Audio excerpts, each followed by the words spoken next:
This is the original eSport racing game. This is iRacing.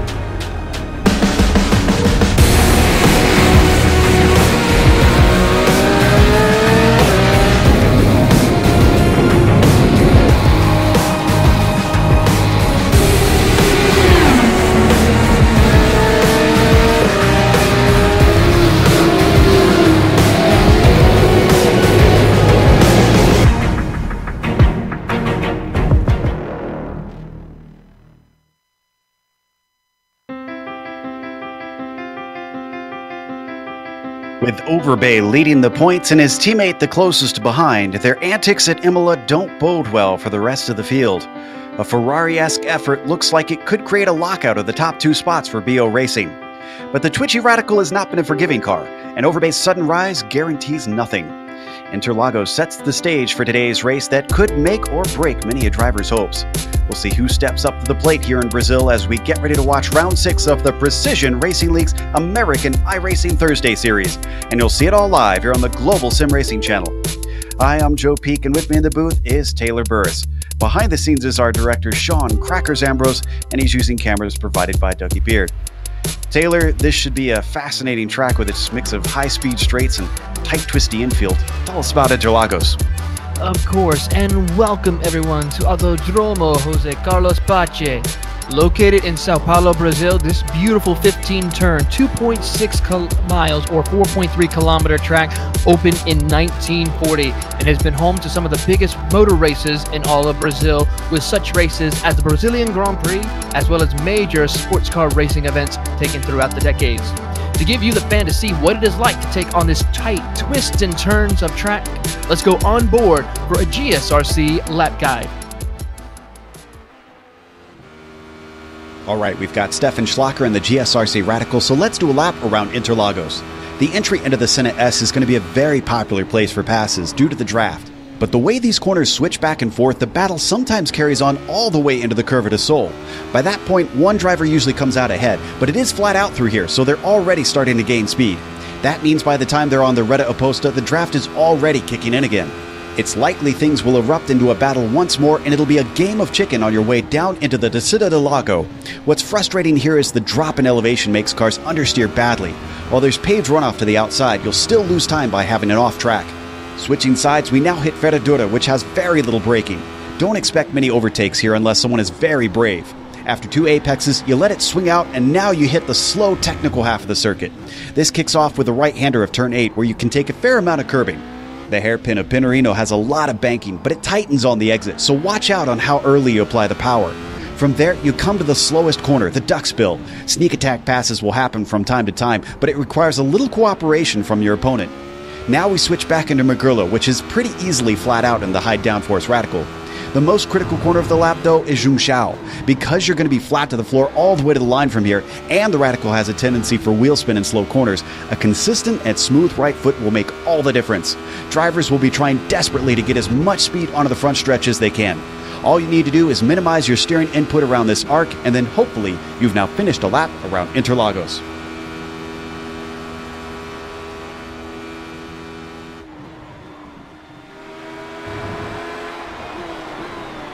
You see a lap around this historic course here in Interlagos. And this race, of course, once again, brought to you by HFD1 Motorsports. Thanks to the likes of Charles Hepstetler and Kenny Duval, we have a full season on the air here on GSRC for the Precision Racing League's Thursday series. So a big thank you goes out to the HFD1 team. Taking a look at the championship, though, the drivers' points finally starts to separate a little bit more. It's been all over the place all season long. We finally had our first two-time winner last round. That was Michael Overbay.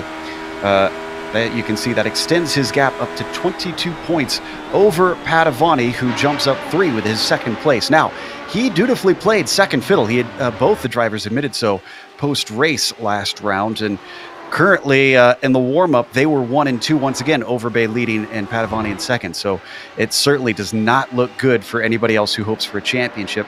File jumps down 1 and McLaughlin as well. But Eric Luke raises up a point. Look at that. Only 1 separating himself and McLaughlin for that 4th place. Taylor, we cover the team's championship as always. So why don't you fill us in on that? Well, of course, and speaking of Michael Overbay and Jefferson Padavani, those two are on the same team with BO Racing. Well, they currently sit at the top of the leaderboard by a 14-point gap from Fraley's Auto Body from File and Luke. While the Cash for Crash team was 31 points behind with McLaughlin and Wildridge. While we have a couple of new players coming up into the top 5 with the Blown Tranny Racing team of Gunderson and Gore. And then, of course, Black Flag Racing with Gritzko and Guillaume, who move inside the top 5. But right now, by the looks of it, Joe, it's basically a 2-man, if not possibly a 3-man race with only a few races left to go this season. It's getting towards the end now. They have a relatively short season. In fact, let's fill you in on this race specifically. They only have 8 rounds in this season because of it being the winter one. They just took a little bit of a break in there. They do get 1 drop week, which will come in handy for a number of drivers since it's been so all over the place for so many of them. The setups on these radicals are open, which means anything that you can adjust on the real car, you can do here in the sim. However, they've restricted the fuel compared to what the real car has. That means you can expect 1 pit stop in this 45-minute race. They also have a limit to the number of incidents they can rack up. That includes off-track spins or contact with another car or the wall. If they have enough of them, they are disqualified on the spot. No second chances. You are out of the race. They've got no spare car included in that as well. So if you have any damage, you can't duck in for your pit stop and take a completely fresh, clean car. You've got to deal with it for the rest of the race. And for this race, we usually talk about 3 different keys to try and winning it. Let's go to Taylor for the traditional keys to the race. Of course, and one of those keys involves those incident points. This track is very easy to go offline and into the out-of-bounds areas to where you could get that 1x. Even though this is a 45-minute race, you can easily rack up a ton of incident points on this track, so drivers are going to need to try to keep it on the pavement as much as possible. There's a lot of high-speed areas, but also a lot of low-speed, low corners, as well as hard braking zones that drivers will need to make sure they hit their correct braking zone markers. Otherwise, they will face some very serious issues, especially going into Turn 1, pretty much calamity corner for the most part, as we see a lot of accidents happening on the start of races here in Turn 1 down the Senna S's. So drivers will need to be careful on that matter. And then finally, drivers who are trying to be consistent for the rest of the season. We only have a couple of rounds left in this season, so trying to get as many points as possible to work their way up through the championship or to help each other out as team championship to try to gain that extra point. So we may see some team strategies or some working between teammates happening tonight in order to help try and either build a gap or pull up or gain on the next competition in the points championship. So keep an eye on that tonight as well.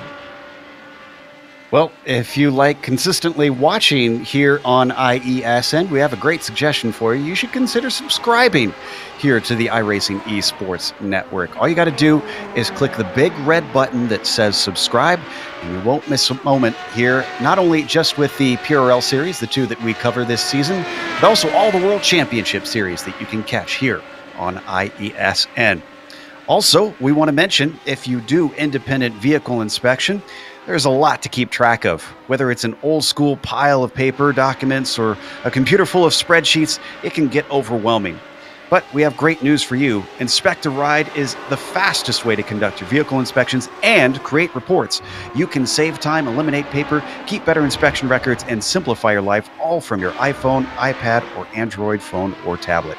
You can find out more about this useful app at inspectoride.com/iRacing, where you can even download a free trial to find out if Inspect a Ride is right for you. So check it out.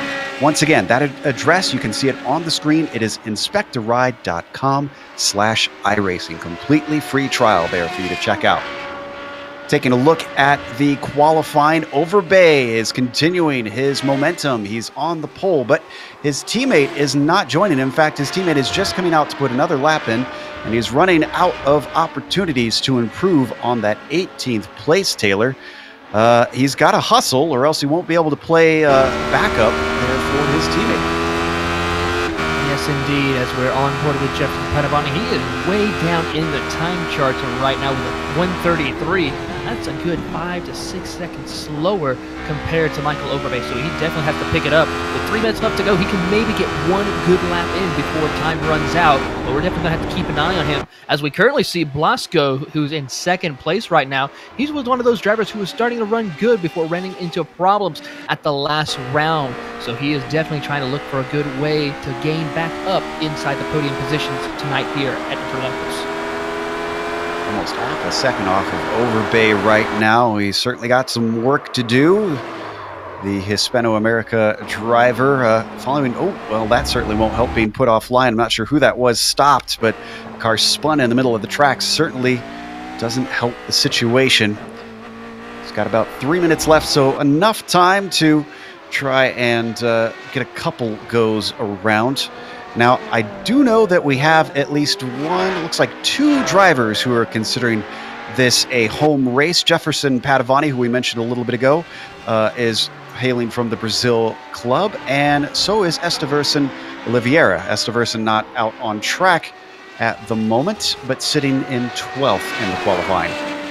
Yeah, we were talking to Jefferson actually at the last round after his second place finish at Road Atlanta, saying that he doesn't mind racing at this track, but he doesn't really consider this as one of his favorite tracks to run on. So it's quite interesting to see how well he can do here, as it looks like he did not make a good qualifying lap that last time, and he's got to go back out and try to re-qualify with 2 minutes and 15 seconds left on the clock. Watching Padovani right now, still sitting in that 18th spot. He made a mistake last round as well at Imola. While he was trailing behind his teammate for much of the start, he did spin out and lost a fair gap up to Overbay. So he eventually gained it back through the pit stops and just having good pace, but I'm sure he won't want to make a similar error here today and show well for the home fans. Looks like 4th place Christian Gritzko going to finish his lap. The number 28 trying to get himself onto the podium for the start, at least, as he comes through that pit entry. You can cut it here in this old version of the track. And as he crosses the line, that lap unfortunately does not count for the number 28. So he'll have to go around one more time, and this will be his last opportunity, I believe. Yes, indeed. But as we go and look at Eric Luke right now, he is actually working his way up through the middle part of the track. He's been doing quite well this season, had a couple of offs and some bad runs, but still trying to show that he can run up towards the front, currently sitting in 3rd position, about half a second as well back from our leader in the pole position right now. But Eric Luke trying to do a really good job so far this season, have a couple of good finishes, but I think he wants to try to capitalize and maybe try and take that fight to Michael Overbay tonight. Yeah, he had a 2nd place at Tsukuba. But let's see, a 3rd place at Suzuka, so good at the Japanese tracks apparently, and then did not podium at Imola, so only 2 podiums so far. His 28.4, as you mentioned, has him in 3rd place. He's coming across the line. Let's see if this one goes any better. It does, at 28.2, and that bumps him up onto the front row. What a jump. Him up as we see if Blasco can capitalize and return the favor now. Let's see if he can do that. He's currently going through the middle sections of the track, and I'm just impressed with what he's able to do right now. Still currently sitting in 3rd position after holding on to 2nd for quite a little bit. 4 seconds as now it looks like the clock has ended, so this will be his final attempt as he comes out of Duckbill and makes the run up to Junction. And he will be followed across the line by Michael Overbay, who's not too many seconds back. So the pole sitter will have a time to respond. Blasco up the hill, past Subidos dos Boxes. Let's see what this green and gray car has in store. Across the line, a 28.3 was his fastest, and it's going to stay his fastest, a 28.4, just shy of that. Now Michael Overbay, our current pole sitter, is coming up with a 27.9, the only driver to break under the 28 level, and he's going to improve on it, a 27.7 for him. What a jump indeed. If anyone thinks about Michael Overbay taking home the win, they have a good shot of getting that win correctly. As we now watch Daniel Barnett. Now he's going to try to complete his lap. Currently sitting in the 13th position. The New York Club driver going through Junction Corner right now. Did a great job. Went a little bit offline. Almost might have clipped a curb. Might have got that 1x where that lap won't count. But we'll have to see what he's able to do. It looks like also another driver is in front of him. I couldn't quite get the number on that one. That's Bear. Yeah, Bear crossing the line. Does not improve, and Barnett does not either. So that's going to finish out our starting grid. Let's go through your starting order. Michael Overbay is going to be on the pole once again, and Eric Luke is going to be following him this time. Then it's Alberto Blasco, who we saw try to improve with the last-ditch effort, but couldn't quite make it work. He'll start from third. Christian Gritzko, P4, but he's been mistake-prone lately. Can he keep it up there? Tyler Gore will be starting P5 with Curlin Andrew in sixth. Matthew Gunderson starts from the 7th spot, followed by Andrew Spicer outside of him in 8th. Enzo Masalia, he'll be 9th, and Mark File rounds out our top 10. Starting in the 11th position will be Paul Wildridge, followed by Esteverson Oliveira in 12th. Daniel Barnett will start in the 13th position alongside Karsten Quint in 14th. David Hebert will start in the 15th position, followed by Phil Guillaumin in 16th, while Gary Schillings will start in the 17th position, followed by Jefferson Padavani in 18th. Ronald McManus will start in the 19th position. Alongside him is Charles Huffstetler in 20th. 21st, all these last 4 cars do not have a lap time in. John LaBaff there, Bradley Hawley 22nd. Richie Pinninger is 23rd, I believe. Yes, 23rd, but he does not appear to be in the server at the moment, so I believe he will be a did not start. Kenny Duvall going to round out the field. Starting from the back, hopefully should help his consistency. Another driver who seems to really have some work to do in terms of finishing the race on his wheels. You can see uphill start. Look at that crest on the track that's leading up to the first corner. The drivers won't have to worry about it too much in terms of it causing problems for them, but always something to watch out for as far as how much grip you can get off the line and into the first turn. Whole bunch of radicals all lined up waiting for Guillaumin, and of course Pittenger, as we said, should not be taking the grid. Then we will go green for 45 minutes here today for round 6 of the American iRacing Thursday series. With the clock ticking down the rest of the way, the engines start to rev, the lights come up, green flag is out, and Overbay, not the greatest of starts already. He's got Eric Luke looking up the inside as they come down to the first corner. But as they get down to the braking, wow, Eric Luke strong on the binders. Can he make it work around the outside of the next corner? Yes, he can. Overbay almost goes a little bit off track. That gives second place to Gritzko, all the way back to third from Michael Overbay. Curlin Andrew can't quite squeeze around, but a change for position up at the top spot. Could we see it twice in the first few corners? Gritzko taking a look down into the descent of the Lago. He backs out of it as almost everybody is single file into turn 4 now. Yes, indeed, but there is a battle going on between Tyler Gore along with Blasco. They're making the run down to Ferradura and to turn 7 as well. It is going to be Gore on the inside while Blasco tries to hold the outside line. He gets a little bit loose, has to back off now, but they're still side by side as they go into turn 7 and 8 as we have seen contact with Michael Overbay around. Overbay losing many positions with that mistake. Did he get some help? We'll check the replay a little bit later. He returns in 15th. I said that nothing was guaranteed, and there you have your proof right on the first lap. And his teammate Jefferson Padavani also slid through the grass going into Duxville as well. So that was another driver. Both the teammates of the BO Racing are having trouble here on lap 1 at Interlagos. Luke could see his first win here, depending on if he can hold off Gritzko, because as they come across to complete the first lap, your order is now Luke leading Gritzko, Andrew in 3rd, Blasco is in 4th, and we're watching with Spicer chasing him in 5th, and Tyler Gore trying to see if he can look the long way around. The Senna S goes for the over-under, but that puts him on the outside of 2nd apex. Now he carries the speed once again through the curve at his soul. The wake of the car ahead, losing him grip. They're going to stay in the order I called out before. Yeah, he lost a lot of time from Andrew Spicer right now as they make the run into the Cerro del Lago. As there's some contact up there, there goes Gore. He loses control, makes contact with Massilia. He's able to keep the car going, but he went completely around there after he spun and got tipped around by Massilia. I wonder how much damage that green and gray car has as well. How much Gore has now. Gore's probably got a little bit of damage to the back end of that car, but probably no damage by the looks of it on Massilia. But he has lost a lot of time to Andrew Spicer and has to now deal with the teammate of Tyler Gore, Matthew Gunderson. So it's still Luke, but now Luke is up front, but Gritzko is in second. Who did we lose there? I'm trying to recall who was in second place before. Gritzko was in second. Curlin Andrew was in third position. I guess it hasn't changed then, but it might now because Andrew's under threat from Blasco. As they come down to the first corner there, you see the yellow car to the inside is Alberto trying his best to make it stick. No, that's Andrew, excuse me, on the inside. He manages to fend him off, so Blasco's got to regroup and try again.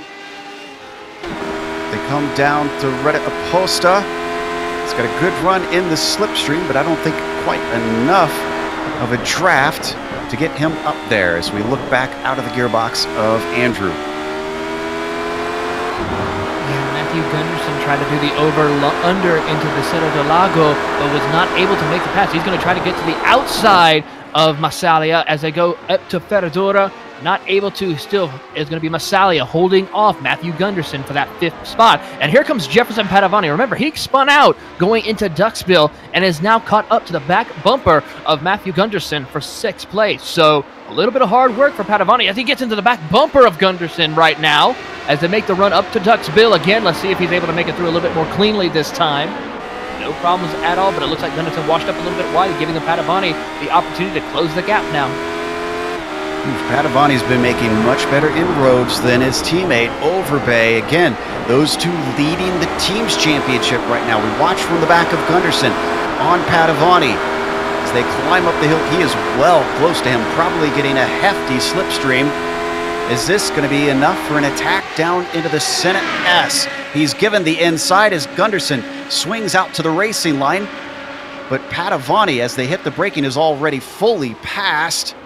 And I think he's now got himself up to P6.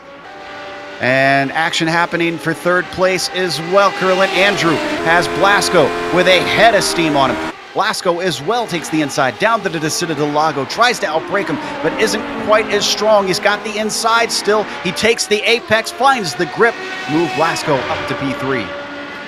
And right behind them, Padovani had to do the same thing with Massilia, do a little bit of defensive line and take the inside as Gunderson now tries to follow suit with Padovani, but cannot able to hold on. This is this battle for P6 right now. Gunderson tries to get to the back bumper of Massilia, but is not able. He looks to the inside as they go into turn 8 right now, completes the pass, but Massilia makes contact with the back bumper. Right beside him is Mark File, who tried to go to the outside, but this now just brings up Paul Wildred and Michael Overbay as they make the run up to the Duxville.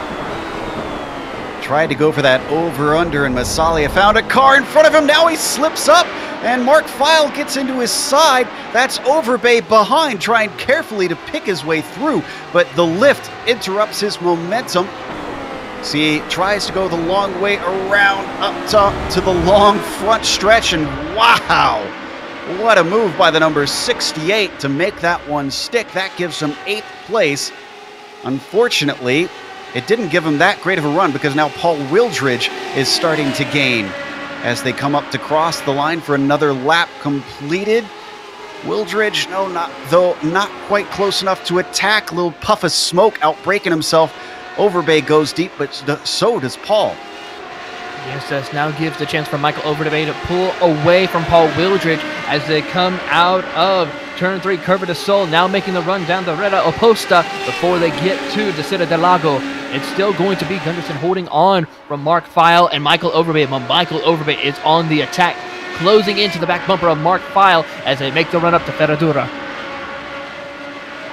This is for 7th place, and since it doesn't look like they're close enough to make an attack. Let's take a look at the replay at this start with Overbay to see. Oh, well, as Overbay spins right there.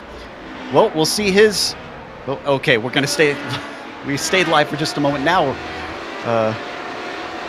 Let's see. I think we're live right now. Yes, we are. We are live right now, as that's a car going off in front. That's Oliveira just in front. So we look at the replay. Finally, so much happening with this. This is Overbay. We were on board, so I couldn't tell if he got hit or not. No contact. He just lost it under braking going into turn 7 and 8. Yeah. Oh, wow. That snapped so quick. Thankfully, nobody got into him, and he got it going again. So we come back live. This is Overbay still battling behind the likes of Oliveira and Massalia. Going to be side by side with Esteverson. The Brazilian's got the grip on the racing line. Switch back there for Overbay. Tries to get into the draft. Has some speed now. Down to the Interlagos. Very strong onto the brakes. 2 for 1 maybe. He's inside of Massalia. Massalia carries the momentum around the outside, but it's not enough of it. Overbay trying to attack as the track switches back now into Ferradura, and once again finds his way through cars incredibly quickly. This gives Overbay 9th now. Massalia try to outbrake him going into turn 7 and 8 right now as they make their way up Little Pine Tree and make the run up to Duck's Bill. I mean, what a run for Overbay. Dropped all the way back to the back of the field, then gained back up inside the top 10, then dropped outside of the top 10 to get back inside of it in just a matter of a couple of laps right now. 6 laps he's able to do that. Let's see what he's able to do as he continues on, as it looks like Matthew Gunderson has gone off track. What happened to Gunderson here? This was in Junchao. Is this his own mistake? Yes, it was. Take a look at the replay here. Talk about the low-speed corners not being friendly with these cars. This looks like that might be the case here, Taylor. Yeah, the car just snaps a little bit loose, a slow snap as you look at it, and there it goes around for Matthew Gunderson. Junction corner is a very difficult corner to try to get set up for the braking zone, as well as getting on the gas coming up out of the corner. And as we see with Matthew Gunderson, it is a little bit difficult as we look for the battle at P2. Ooh. Gritzko had something happen, and it was the Interlagos, another self-made error. Let's take a look at the replay on this one. This was costly. He's fallen from 2nd place down to 5th from that. Ooh, the curbs maybe? They're really flat, but it seemed like he had no trouble until there, Taylor. It looks like the curbs might have taken the victim of Christian Gritzko as he loses multiple positions and back to 5th place. He does have a little bit of a gap, though, from Paul Wildridge as he's trying to catch up to the back bumper of Curlin Andrew as they make the run up to Zheng Chao, I believe. Now, here's the incredible thing. I was about to mention the likes of Padavani and Andrew a little bit before, and we had all kinds of incidents happen. Padavani's up to the podium. He just overtook Andrew about a lap or so ago. He started this thing in 18th. This is incredible. He is only 7 seconds behind the leader. I think Jefferson might be looking at a potential home win. He might be, and he is closing into the back bumper of Blasco, but right behind them, Christian Gritzko is looking to the outside, then the inside. Andrew getting a little defensive of trying to hold that inside line as they make the run down to the Interlagos. It's going to be Andrew holding that inside line and going to hold that position. Gritzko putting the pressure on to Andrew. He was our winner of the first race, but hasn't been able to repeat that since. Gritzko demotes him one more as he moves back up to P4. Andrew now down to 5th. But what a pass by Gritzko going into Ferradura. That was really good on the outside. Andrew having a little difficulty to respond right now. And it's just and Karsten Quinn is off track. Yeah, back at turn 4.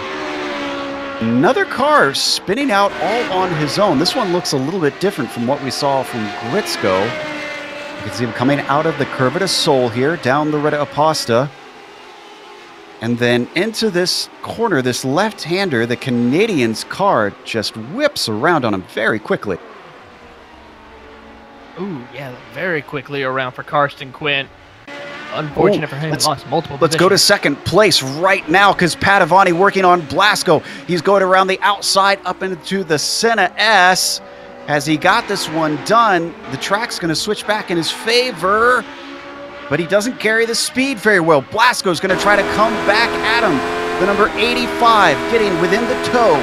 He's forcing him down to the inside as Padovani goes defensive. They're coming up to the trouble zone that we've seen a lot of times. Turn 4, taking that inside line. Padovani manages to keep him at bay as Blasco unfortunately can't return the favor to Padovani, who is now up to second place. What a drive. I mean, what a drive for both drivers. I mean, Blasco's doing the best he can to try to hold off Padovani, but still is holding strong as Padovani from 18th to 2nd in 9 laps. What a drive indeed for Padovani here. This could, like you said, Joe, be a home win for the club Brazilian driver.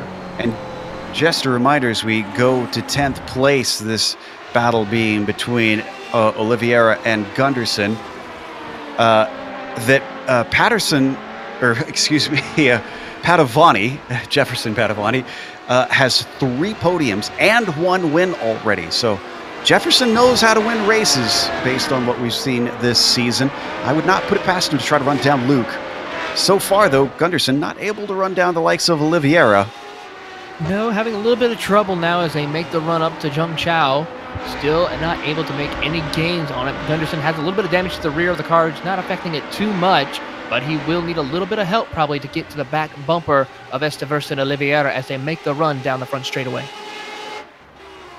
Up in 6th place, Paul Wildridge has a couple cars trying to chase him down. He went deep into that first corner once again, and Mark Fowle knows it. He takes it much nicer.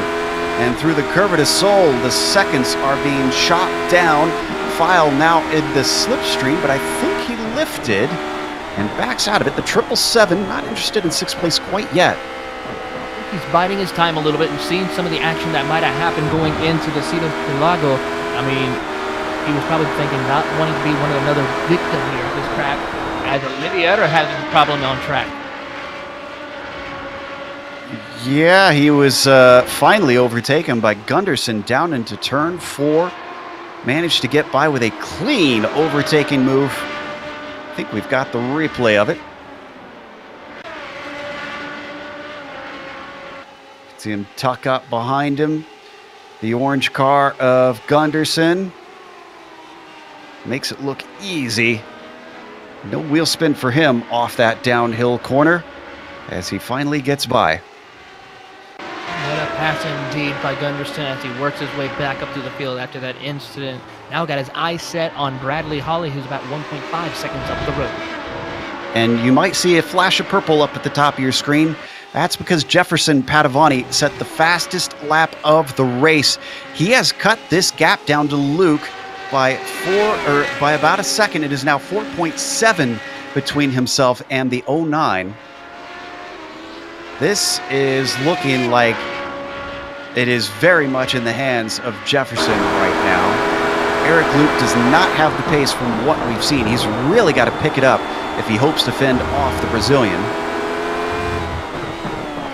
Jefferson Padovani is a man on a mission right now as he's catching up to Eric Luke. I mean, what a drive for this driver. I mean, unbelievable. Worked his way up to the field. Even with that spin, he was still able to climb up to the field. As we now look onto the battle for P13, this is the battle between David Hebert and Charles Huffstetler. The two of them have been going at it for a couple of laps right now. As we see Huffstetler making the run, closing in as they come out of Ferradura and making the run to turn 7 and 8. I don't know if they've been really going at it. Duval and Huffstetler, teammates, started at the back of the grid and have since been steadily climbing forward for much of the race. Now, they haven't seen the progress that Padovani has, but you're looking at 20th and 23rd between the two of them. They are now currently in 14th and 15th. I wonder if they're just kind of easily picking their way through, trying to get clean races in. Hebert trying to hold them back. Oh, he gets a much better launch off the final corner. Well, that's not going to help the likes of Huffstetler. No, and someone like Kenny Duvall, who's been not having one of the best seasons so far, trying to just probably bide his time, not wanting to have a bad finish like he's been having all season long, and I think actually just wanting to finish a race here recently. Now he's got to run on him down the front stretch. Huffstetler looks to the inside, outbreaks the likes of Bear, and he has no answer. So move Charles up to 13th. Now it's Duvall's turn, coming off of the Curve de Sol. Don't know if this is going to be enough, though. No, not yet, but he is getting a run now as they make the run down the Renta Aposta before they get to the Cerro del Lago. It's still going to be Bear holding off the likes of Kenny Duvall as they make the run up towards Ferradura, as Huffstetler starting to put a little bit of a gap on David Bear. Now, I'm pretty sure we're well into the pit window here, so kind of surprised that these guys don't duck in, take an early stop, maybe get a little bit of clean air, and come back out where they can really attack the laps, especially since we know someone like Duvall is able to go pretty fast on his own. Yes, indeed. Maybe we might see that here in the next lap or two right now before we start seeing some drivers hit pit road, but it's only a matter of time. Who's going to be that first one to be brave enough to come down pit road? Well, that's only going to be a matter of time as our drivers are making the run down the front straightaway. Let's see who decides to come down pit road. Oh, Paul Wildridge does. He's gone from 7th place to falling down due to his scheduled stop as he finds his pit stall. I think this is our first scheduled one. We have had Karsten Quint, Andrew Spicer, and Enzo Massalia all in, but I think they've all had damage to take care of, Massalia in particular. And it looks like, did Duvall take the spot? Yes, he did. He's passed Hebert, so moved Duvall up to 13th.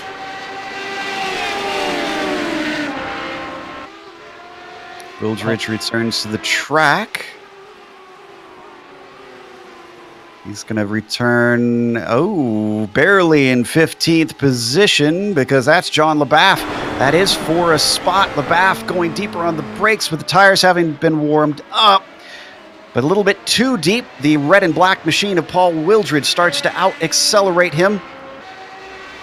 A little bit of a peek to the inside from LeBaff, but nothing doing there.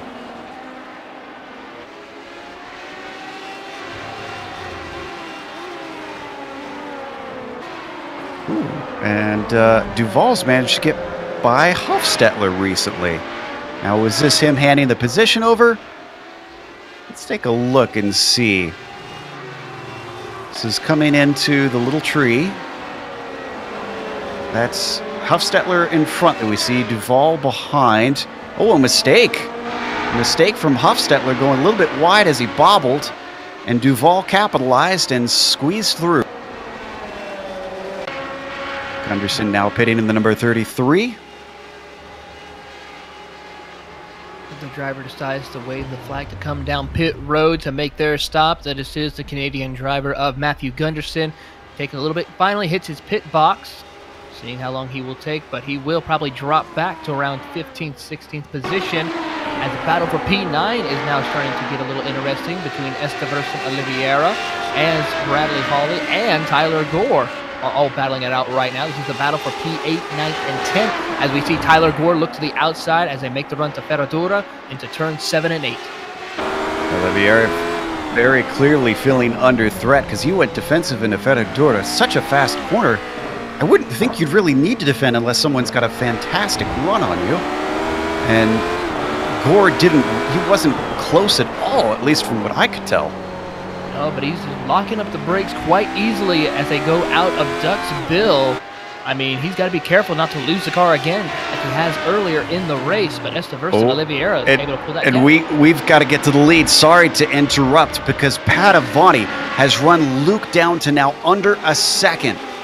And again, pit stops have not happened for either of these drivers. At this point, I would feel it'd be wise for Padavani to just duck in because he knows he's much faster. All he's got to do is go in, get a clean stop, he'll come back out, run fast laps, and leapfrog him. But we'll see which way he elects to. Maybe he's feeling feisty, wants to make the overtake on track as they now come to the infield section of Interlagos.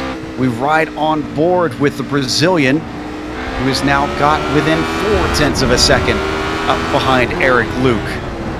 It's a little bit squirrely as they go into Ducksville right there. I mean, that could have easily cost him big time, but was able to save it. What car control Padovani had as they make the run up to Zhengzhou.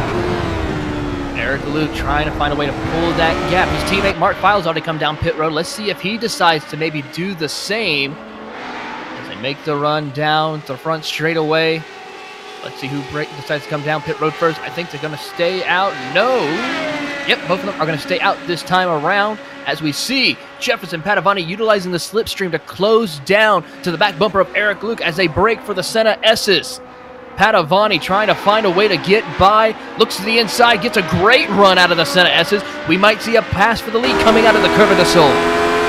He's certainly got the slipstream. He's less than a car length behind as we ride on board with Luke, watching as he closes, but the lapped car causes him to hesitate. That's Phil Gilman that they just went by. Ooh, a little bit wide off into the AstroTurf for Padovani. We've already seen one car spin around due to that, but he holds it together. But yeah, Taylor, that's something we haven't talked about yet. That pit entry, that can always cause us a little bit of a headache in a series with pit stops, being able to tell whether or not they're actually coming in or not. Not just a headache for us, but sometimes a headache for the drivers as well. We've seen drivers make a mistake to where they cut back onto the racing line too late and hit that pit entry wall. So they got to be careful not to really stay in that pit lane for too long. Otherwise, it could either cost them a speeding penalty or even worse, a DNF. I believe the cones are well past that wall, so I don't think they can get a speeding penalty unless they come in too hot and commit. But back up to the front stretch and see if either of them commit to the pit lane this time. That was the lapped car of Karsten Quint that they went by. Padovani trails the likes of Luke. Nope, they're both going to stay out. Padovani starts to gain. He's finding difficulty with the wake of the car ahead, stalling him out here just behind the leader. He overtook so many other cars so quickly, but this one proving a little bit tougher. With only 21 minutes left to go, he's got time to suss it out. Yes, indeed. He's going to try again. He's got no lap traffic in front of him. He's going to take a look to the inside as they make the run down to the Tercero del Lago. Not able to make the pass right now, but now tries to follow in the tire tracks of Eric Luke up through turn 5 and into Ferradura. Great run by both drivers, holding off. Look at Eric Luke, just able to hold off Padovani right now, who has just been on a hard charge up to 7 and 8 before they get to turn 8 right now. Padovani not able to get close enough right now, has to wait a little bit longer.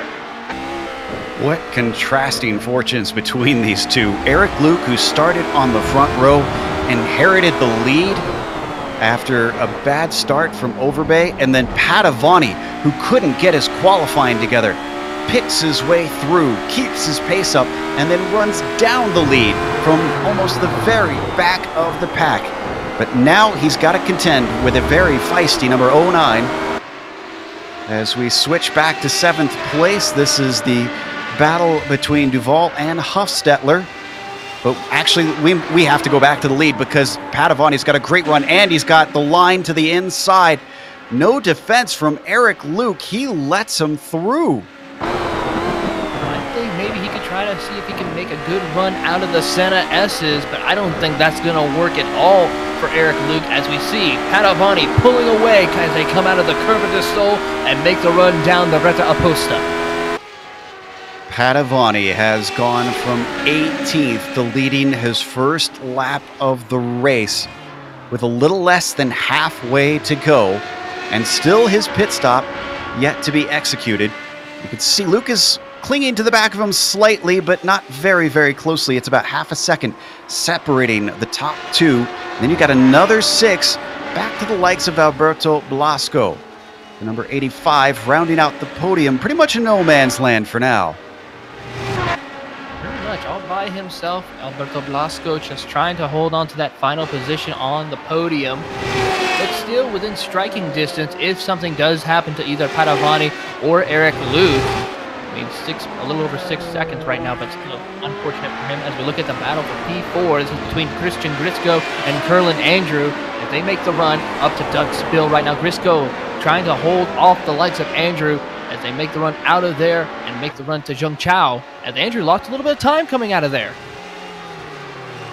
Yep, and he's going to want to close in as much as possible here with the slipstream down the front stretch, offering opportunities, but I don't think it will this time by. Gritsko retains P4. Don't forget, they've also got the likes of Michael Overbay behind them. Now, he's about 6.5 seconds behind, so it'll be a while before he catches them, but we know that Overbay is fast. Yes, indeed. Michael Overbay definitely is one of the faster drivers here on the track. In fact, out of those 3 drivers of Andrew Duval as well as Gritsko, it was the fastest driver out of those. Actually, had the fastest lap in the entire field with a 29.24.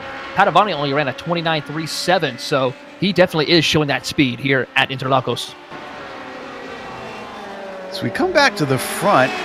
Now, Luke he dropped 0.2 more, so this hasn't been significant.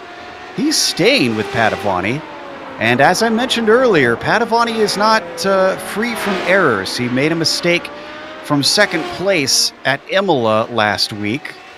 Could he potentially do the same? Could Luke re-inherit the lead? That is definitely a possibility. He even made a mistake here earlier in the race into Duxville. So he definitely could make a mistake here again as they come up the front straightaway and look on to now as we see the battle between Esteverson Oliveira and Matthew Gunderson. Gunderson trying to make a little bit of redemption after having some spins early on the race, but both of them have already made their pit stop. They've swapped positions 3 times already in this race. So clearly they are enjoying themselves out there. Now, one thing we haven't mentioned is that it's a relatively short lap around this track, Taylor. And, well, even though not everybody has had their pit stops, I'm seeing a number of drivers already who've gone a lap down. Yeah, there is a couple of drivers already a lap down, but so far they could get their laps back when these leaders, such as Michael Overbay, decide to come down pit road because of how short these laps are. So highest pitter before Overbay came in is Mark File. He's coming up the front stretch right now. It's about 10 seconds to 12 seconds in their stall. And Overbay is immediately out, so he is actually not threatened at all by Mark File, and he'll re-inherit this, or he'll inherit the highest pitter spot. Overbay returns at about 6, just behind Likes. No, not behind Andrew, actually. He's well behind Andrew. He still is a good 30 seconds away from Curl and Andrew by the looks of it on the time sheet. But Kenny Duval has been closing in now with that pit stop that he made. About 1.8 seconds separate the 2 drivers. Duval yet to take his stop, we should point out. The number 63 is currently sitting in P7. Ooh. That is closed up. Yeah, Eric Luke is now, well, he was about 0.3 behind Padovani. Is the draft powerful enough that if you're close on pace, you can just ride behind someone, or is this Luke kicking it up a notch? It could be a mix of both. I mean, looking at the lap time, as you see on screen, a 28.8 for Eric Luke compared to Padovani's 29.1. So that definitely is a major factor with that slipstream he might be getting on the Red Aposta as well as the front straightaway here. So he could even be saving a little bit of fuel as well. So that's why he might not be trying to get by, and even could be the possibility of why he might have not battled so hard with Padovani early on when he passed the lead. Yeah, we'll have to keep an eye on the pit times once they come in, which should be relatively soon. With 14 minutes left on the clock, I believe they should be able to only make it until 10 or 9 minutes left to go. We'll find out. Sometimes they really fool us. Ooh, and Gritsko's had a problem on his own, but with a little bit of pressure from Curl and Andrew behind. You're going to see that yellow car get awful close, and Gritsko buckle. He cracked under pressure here at Interlagos as we ride on board with Christian Gritsko. As we see there, he's going to start losing that bit of opportunity and that focus. There he goes, loses it as Curlin Andrew sneaks by. It's Curlin back up to P4. Granted, a long ways back from Blasco, who is in third, about 10 seconds. Gritsko does manage to get the car going once again without losing too much. He's only 2.5 back behind the number 12. Yeah, he's doing quite a good job of still trying to keep up. So lost a little bit of time in that position, but is still starting to gain back up. As we look back up to the front of the pack, Jefferson Padavani holding off the likes of the Florida Club driver Eric Luke by some half a second right now as they go down into turn 8 and 9 right now. Great job from Padavani as he's doing the drive of the season, I would have to say, as they go down into Duxville. And a great job for both drivers. Eric Luke, really good job. Needed this run all season long as he goes offline a little bit. That could have been an incident point, so he has to keep track of those as well. I get the keys to victory. We do not want to go over that 24 incident limit point. Otherwise, that will result in a disqualification. Phenomenally, we've only had 3 DNFs so far. Ronald McManus, one of them. He's sitting in the pits trying to take repairs, so he could yet still come out. Enzo Massalia has left the server, and Richie Pittenger, of course, as they did not start. Otherwise, we've still got 21 cars out on track from 23 starters. Down in 7th place, Duval and Huffstetler. They've been joined at the hip. Still waiting for both of them to come and stop. Based on how they've been racing, I expect they will probably take similar strategies. Most likely as they come up to Zhengzhou. I mean, both of these drivers are also doing a really good job just waiting, picking their time, just waiting for people to make the mistakes and make the passes. I mean, that is one of the smartest racing moves you can, other than starting up towards the front. If you're starting in the back, just be patient. Work your way up through the field patiently, and you will get good results, especially at a track like Interlagos. They've been making great use of this slightly unusual strategy, considering their usual one-lap pace. So we take a look at the leaders once again, coming onto the front stretch. It's 4/10 between Padavani and Luke. What does Eric do? Does he start to gain? Does he pit now? They're coming up to the pit entry here in a second. Both of them are going to stay out. See, I don't know. If I was Eric Luke, unless he wins to go take the lead away from Padavani, I would be trying to save a little bit more fuel and then pit before Padavani. That way Padavani has to respond quickly and see if you have an opportunity to try and leapfrog Padavani and have to finally race it out in those under 10 minutes left in the race. Good questions. Has Eric Luke been utilizing this slipstream to good effect so far so that he could try to leapfrog the number 69 machine? Down to 10 minutes to go. Still waiting on a lot of drivers to come in. Padavani and Luke, Blasco, Andrew, Gritsko, Duval, Huffstetler, and Hebert, as well as Phil Guillaumin, all have not come in. Gritsko got up to the back bumper of Curlin Andrew. This is making up the run from straightaway right now that came out of Zhengzhou. Gritsko, oh no, this is actually better, apologies. Gritsko really got close to the back bumper of Curlin Andrew. I mean, he is definitely putting the pressure on. Let's see if Andrew can not crack under pressure compared to Gritsko as they make the run up towards turn 9 and up towards Duxville. Andrew doing the best that he can to hold off the Canadian driver. Bright yellow machine really having to withstand all of this pressure from the likes of Christian Gritsko as they come onto the front stretch yet again, and this is looking good for Gritsko right now. He didn't get a fantastic launch, but a good enough one, and that's going to mean that he starts to close in under the slipstream. He goes to the inside all the way down to that pit entry wall. Andrew tries to cover him off as they now break for the first corner side-by-side action into this left-hander. If he could hold it the long way around, and he does for now, but he takes a little bit too much curb. Andrew loses out in the second half of the corner. Wonderful move by the likes of Christian Gritsko. What a pass indeed for Christian Gritsko, and is starting to pull away, but now has to worry about, will Andrew maybe try to make a pass into the Cita del Lago, but I don't think he's close enough As they come out of the Senna del Lago, it is still going to be Gritsko holding off the likes of Curlin Andrew. Remember, Gritsko made a mistake in that very corner in turn 4, but managed to not do it this time. Charles Huffstetler finally abandons his teammate. I thought they would come in together. Oh, they did. Did Duval make a mistake? I think Duval had an error. Trying to find it. Looks like it... Oh, he had 2 of them. It was on this lap.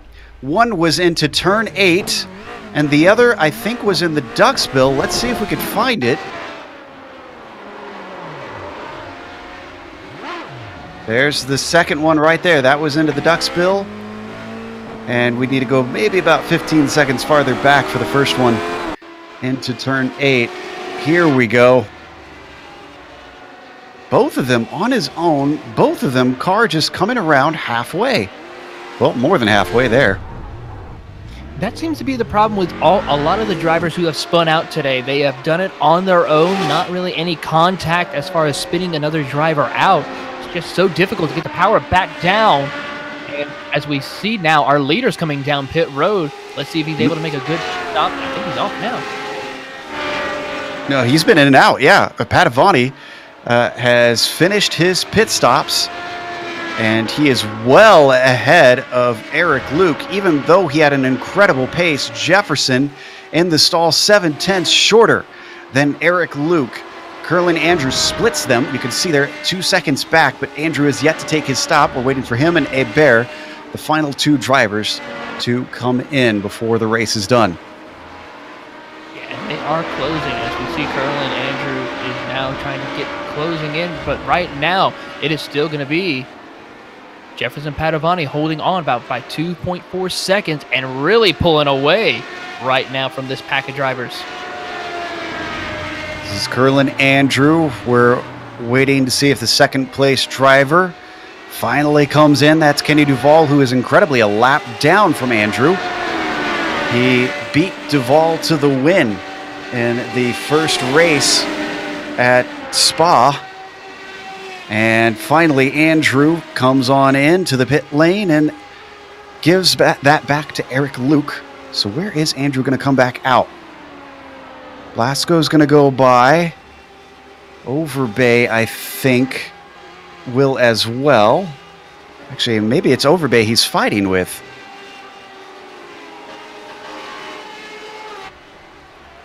Andrew stationary. Overbay coming up the front stretch now. Curlin Andrew just finishes at his as he goes by. Both Overbay and Gritsko are going to be able to jump him. Curlin Andrew falls down to 6th, unfortunately. Unfortunate and not a good pit stop for Curlin Andrew, but he's going to have a little bit of work to do now as we're closing in the final minutes left in this race. That's all of our pit stops done except for Hebert, and actually Hebert is in now. So let's go through your top 10 and run down the order real quick before they finish. Jefferson Padavani from 18th to first place to take his potential second win here today. Has been looking practically flawless out there. Eric Luke is running in second place.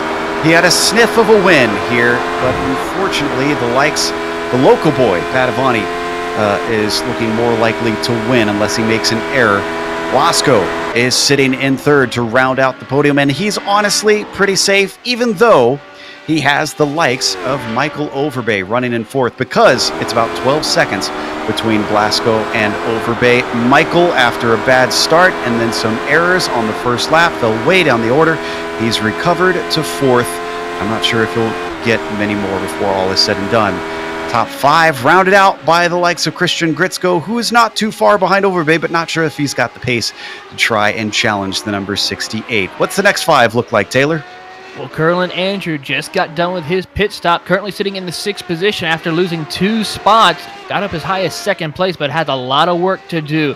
Right behind him, about a good 9 seconds back, is Mark Feil in the 777. He's been having a good run after starting in the 10th position. The Pennsylvania driver doing well, as Wildridge is now having to battle with Tyler Gore. This is P8 and 9 as they go side by side into the Senna S's. Great battle between these two as Wildridge holds off the likes of Tyler Gore. And then, of course, and there goes Gore off track. Paved runoff out there, so thankfully he's able to stop it before the barriers. Has to wait for his teammate, Matthew Gunderson, to go by. That means that Gore is now in 10th, Gunderson in 9th. There's your top 10 with 3 minutes left to go. This has been another of those topsy-turvy races. We've got 14 cars left on the lead lap. That might change before all is said and done, because Padavani is still catching up to David Hebert. Yes, indeed. I'm looking at that battle between Gore. He's now got to worry about Esteverson Oliveira, who's not too far. He wants to break into the top 10 here at his home track as they're making the run down into turn 9 up to turn 10 and 11. Esteverson really closing into the back bumper right now. A little bit slower that last lap compared to Tyler Gore, but with that spin, it helps close the gap. He's really... Sorry, we've got to go to Gritsko and Michael Overbay fighting for 4th place. They were side by side and actually making contact through turn 1 as they were lapping the likes of Gary Schilling. Gritsko is defying my predictions and coming back at Michael Overbay, seeing if he could go one better before all is said and done. He is definitely trying as they make the run up to Ferradura and up to turn 7 and 8. Both drivers wanting to try to gain that extra position. One trying to pull away in the point standing, the other trying to gain some points. As they go down into turn 8, it is still going to be Michael Overbay holding on. Remember, we hadn't seen him have trouble in turn 8.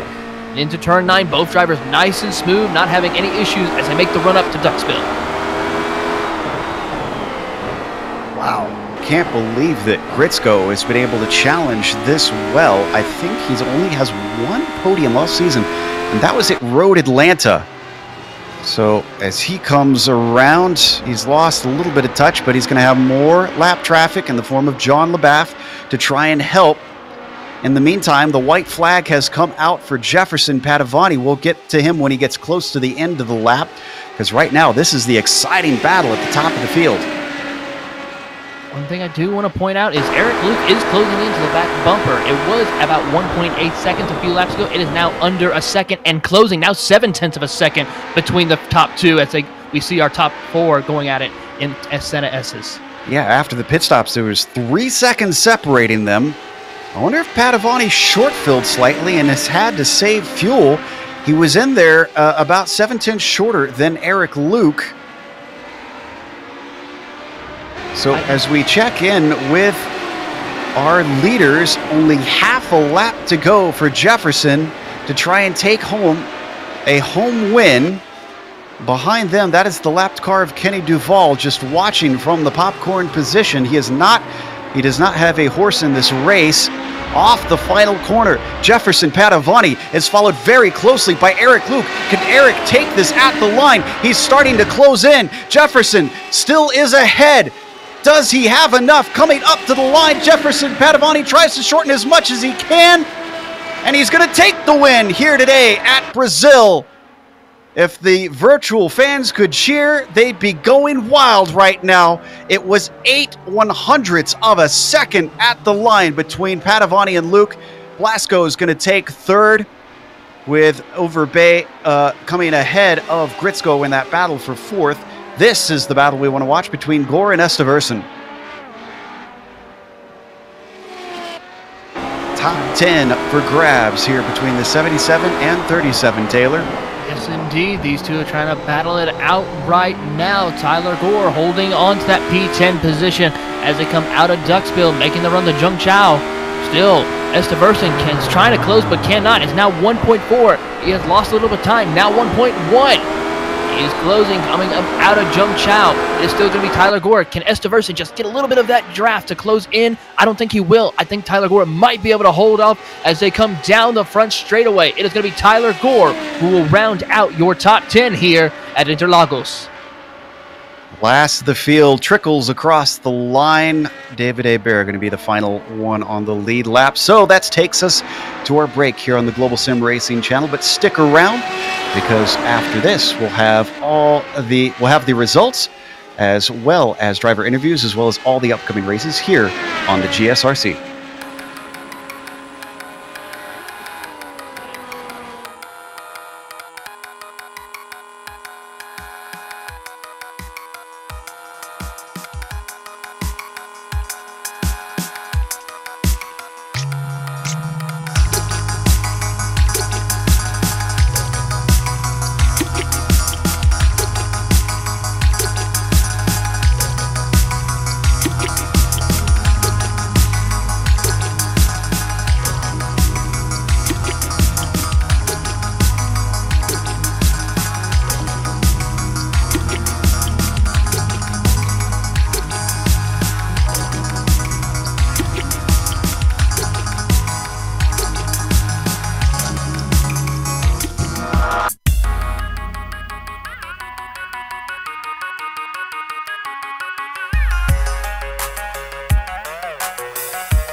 Welcome back to Interlagos here in Brazil. We just watched round 6 of the American iRacing Thursday series, and the plot thickens. Jefferson Padovani takes the win at his home track, coming from 18th on the grid. If that's not a Cinderella story, I don't know what is. Eric Luke almost beat him to it, though. He started in second place, and then he dropped back, but we think Jefferson might have had to save fuel. It was 8/100ths at the line as Eric closed in all the way down to the checkered flag. Blasco was nowhere to be seen there. He was 13 seconds back from the leaders in third place, so still a podium finish for Alberto. Michael Overbay, he put it on pole, and then he made an error in the first corner, made 2 more half spins coming through the first lap, and had to settle for 4th place. His teammate outscoring him could close them in for the championship. Are they going to be allowed to fight it out down to the end? We'll find out in the final 2 rounds. Christian Gritzko, he finishes with a 5th place, and Curlin Andrew takes 6th. Mark Feil, P7 for him, with Paul Wildridge finishing 8th. Then in 9th, it's Matthew Gunderson, and the top 10 is rounded out by Tyler Gore. Esteverson Oliveira will finish in 11th position, followed by Bradley Holly in 12th, with Charles Hufstetler in 13th. David Hebert will come home in 14th, followed by Kenny Duval in 15th. John Labath in 16th, followed by Daniel Bennett in 17th. Bill Guillaumin will finish in the 18th position, Andrew Spicer in 19th, and Gary Schillings rounds out your top 20. 21st goes to Karsten Quint, and then 22nd to Ronald McManus. Enzo Massalia, the last car to take the green, will be 23rd. Pittenger did not start today. We've got our winner ready to talk to us, and I'm excited to have this one. Jefferson, hopefully you didn't collapse like Senna did with the home win. Exactly. But how awesome was that? Yes. That was really awesome. I decided on the beginning of the race not to do the very fast quali because I was wondering to have more fun on the race, and believe me, guys, I was not expecting that. Really, I never expect that. I was expecting like good fights on the race during the race, and well, when I realized that I was climbing the field, wow, that really excited me. So I keep pushing to the end. Yeah. So last week you told us that both you and your teammate told us that you were waiting behind Michael to follow him home. But now you've gained a chunk of points over top of him. What does the final 2 rounds hold? Are you guys allowed to fight, or are you going to continue to play a supporting role for Michael? Well, as I told you, we were not expecting this. In the other race, Michael was conservative, but I was pushing. Believe me, I was trying to catch him, and I couldn't because he was really fast. Today he had some problems, and I thought that I didn't have a chance because he was really far away. But with this happening, it changed a little bit the situation. So I will keep pushing. Yeah, he has he really, he's fast. He has a little bit of advantage, but this is my way of riding, of driving. I try to get always the best that I can, and as I told you last week, this is not one of my favorite tracks, but with this car I found something that I never saw on Interlagos. So something starts to attract me, and this week was really fun. This was one of the best races that I ever did. Really fun, really exciting. Yeah, a track always becomes more attractive when you start winning there, doesn't it? yeah, for sure. One last question before we let you go. Did you have any friends or family in Brazil watching to get to witness this moment for you? Unfortunately, no, I don't have any, but I will send your broadcast to a couple of friends here of Brazil that use iRacing too, and I happen that I can show somebody here, but we have a group that I'm not used to be running anymore because now I am more with Michael and with the Alpine Stars Geodesic. By the way, let me thank you about for Alpine Stars to support us and doing their amazing things. Yeah, but I will show for a lot of some friends here. All right. Ever Yeah. the professional. Always got to thank his sponsors. That's Jefferson Padovani, our winner here today at his home circuit.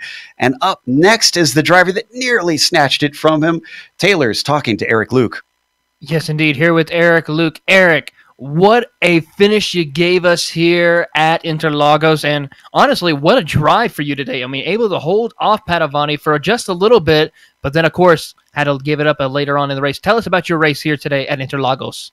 After the start, I wasn't expecting to get the drive off the starting line like I did, so I was able to basically take it in turn one. And from there, I just tried to put my head down and knock out laps in the mid 28s to low 29s, and I pretty much did that, and I felt comfortable pace until I saw glitter pans coming up behind me.